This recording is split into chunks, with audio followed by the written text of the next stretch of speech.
Blood donation কেন করা হচ্ছে? সাধারণত কেন করা হচ্ছে? একদম এক কথা বলতে গেলে ব্লাড ট্রান্সফিউশন। আমাদের অনেকগুলো রোগ আছে, যেমন অ্যানিমিয়া বলো, থ্যালাসেমিয়া বলো, তাছাড়া যদি কোনো মেজর অ্যাক্সিডেন্ট হয়, খুব বেশি রক্তপাত হয়, তখন কী করতে হয়? আমাদের ব্লাড দিতে হবে। এখন আমাদেরকে যে কারো রক্ত যায় কাউকে দিতে পারবো, অবশ্যই আমাদেরকে কী করতে হবে? ক্রস ম্যাচিং করে দিতে হবে, অর্থাৎ ব্লাড গ্রুপ মিলাই নিতে হবে। মেজর হিসেবে আমাদের ব্লাড গ্রুপ কয়টা গ্রুপ? একটা হচ্ছে এবিও গ্রুপ, আর একটা হচ্ছে আরএইচ। আমরা এবিও মিলাবো, আরএইচ মিলাবো, ঠিক আছে? দেখো আমাদের এখানে তিনটে ইয়ে আছে, একটা কি অ্যান্টিডি আছে, অ্যান্টিজেন বি এবং আরেকটা অ্যান্টিডি। কিছুজন আছে তো বুঝতে পারতেছো, তাই না? তো আমরা কী করবো? ব্লাড গ্রুপিং করার জন্য সবার আগে কী করতে হবে? ব্লাডটা পিক করতে হবে। তো ব্লাড পিক করতে কী হবে? এই জিনিসটা চিনবে না, এটার নাম হচ্ছে ল্যান্ডসেট, ঠিক আছে? ল্যান্ডসেট এটার নাম। এটা যে যাদের পাশে ডায়াবেটিস নামা মেশিন আছে, তোমরা ভালো চিনতে পারবে, তাই না? এটা কী করা হয়? ডিভাইসের মধ্যে দিয়ে চাপ দিলে ব্লাড বেরিয়ে চলে আসে, তাই না? এখন আমাদের কাছে তো এই নেই, ল্যান্ডসেট নেই, আর আমাদেরকে কী হতে হবে? এটা সাহসী হতে হবে। তাই কী করবো আমরা?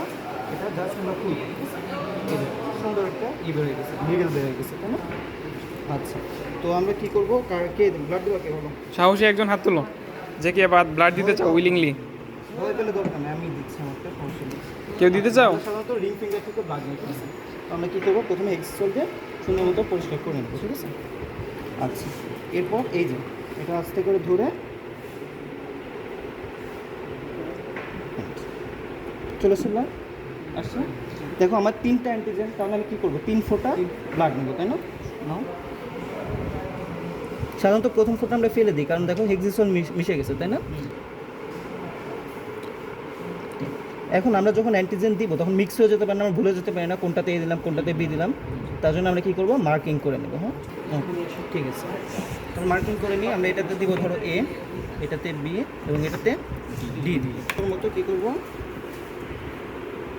খুব বেশি না, জাস্ট 1 ফোঁটা আমরা এখানে দিয়ে দেবো। এবং কখনোই একটা আরেকটার সাথে মিক্স করা যাবে না। এবং ব্লাড দেওয়ার সাথে সাথে খুব দ্রুত আমরা এই কাজটা করবো, তা নাহলে কী হবে? ব্লাড ক্লট করে যাবে, তাই না?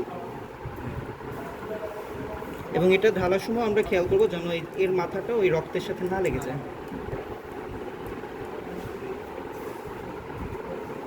বুঝে গেছে? আচ্ছা, এখন কী করতে হবে? মিক্স করতে হবে, তাই না? মিক্স এমনিতে রেখে দিলেও এটা হবে, কিন্তু একটু দেরি হবে। আমরা কী করবো? সুন্দর মতো মিক্স করে দেবো। এখন মিক্স করলে কী হবে? দেখো এক সাইড কিন্তু আমি একটাতেই দিচ্ছি, আমি কিন্তু মিক্স করতে পারবো না, তাই না? অন্য কিছুতে করতে হবে।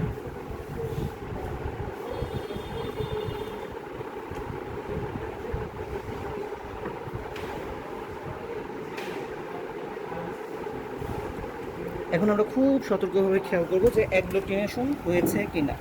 আচ্ছা দেখো, দেখা যাচ্ছে অ্যাগ্লুটিনেশন কি রিয়াকশন হবে? রিয়াকশন হয়ে দেখো এর দিকে খেয়াল করো, চাকা চাকা হয়ে গেছে, দানা দানা হয়ে গেছে। যদি দানা দানা হয়ে যায় তাহলে সেটা কি? এ। যদি এ দানা দানা হয়ে যায়, এরকম অ্যাগ্লুটিনেশন ঘটে, তাহলে ব্লাড গ্রুপ কী হবে? এ। যদি বি হয় তাহলে বি। যদি এ বি দুইটাই হয় তাহলে এ বি। যদি এ বির একটাও না হয় তাহলে ও। বুঝে গেছে? তাহলে এটা হচ্ছে আমার এবিও গ্রুপেরটা গেল। বাকি হলো কি? ডি, আর এইচ। তা আর এইচ যদি অ্যাগ্লুটিনেশন ঘটে তাহলে পজিটিভ, না ঘটলে নেগেটিভ। দেখো তো ঘটছে কিনা? ঘটছে। দেখো দেখো ব্লাড ওই যে বললাম না এক্সেসর মিক্স হয়ে গেছে, দানা দানা হয়ে গেছে, দানা দানা হয়নি। খুব ভালো মতো দেখলে বাবা। তাহলে আমরা কি বলতে পারি? ব্লাড গ্রুপ কি হবে? এ পজিটিভ। বুঝে গেছে? বুঝতে পারছো? এখন কি করতে হবে? নিজেরা প্র্যাকটিস করবো, যত বেশি প্র্যাকটিস করবো বুঝতে পারবো, ঠিক আছে?